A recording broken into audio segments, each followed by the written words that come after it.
বিসমিল্লাহির রহমানির রহিম। মোহাম্মদ কিচেন থেকে আসসালামু আলাইকুম। আজকে আমাদের কানাডা ডে। আজকের দিনে আবার আমার ছোট ছেলের বার্থডে। তো আমি কিছু কাবাব তৈরি করেছি। আমি শেয়ার করব আপনাদের সাথে। খুবই সহজ করে দেখাবো এখন। এখানে আমি কিমা কিনে নিয়ে এসেছি বাইরে থেকে কিমা কিনে এনেছি। তো কিমাটাকে কিভাবে আমি কাবাবের রূপ দেই তা দেখাচ্ছি। এখানে কিমা নিলাম, মেয়োনেজ দিলাম। কয়েক চামচ মেয়োনেজ দিয়ে দিয়েছি এখানে 4-5 চামচের মতো। গাজর দিলাম, ধনেপাতা, পেঁয়াজ কুচি দিয়েছি, ক্যাপসিকাম দিচ্ছি। ক্যাপসিকাম চাইলে আপনারা অনেক ধরনের মিলে আপনারা দিতে পারেন। আর কোনো ধরনের সবজি ভালো লাগবে না এই কাবাবের সাথে। লাল মরিচের পাউডার দিলাম, লবণ দিলাম স্বাদ অনুযায়ী। এখন হাত দিয়ে মাখিয়ে নিচ্ছি ভালোভাবে। 2-3 মিনিটের মতো আমি মাখিয়ে নেব। এই কাবাবটা খেতে অনেক জুসি হয়। আপনারা এইভাবে তৈরি করে একবার দেখবেন। যখন খুব ভালোভাবে মাখিয়ে নেবেন তখন একটু ঘি দিয়ে দেব।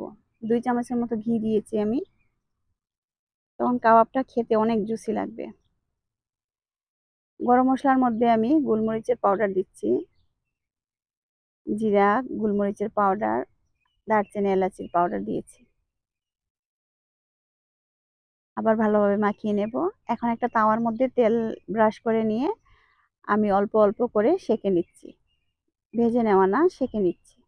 এইভাবে করে আমি একটা বক্সে ভরে রেখে দেব।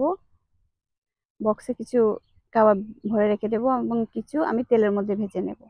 আপনারা যখন ভেজে নেবেন একটু তেলের মধ্যেই ভেজে নেবেন, তাহলে মাংসটা আর কাঁচা থাকবে না এবং রুটির সাথে খেতে দারুণ লাগে এই কাবাব।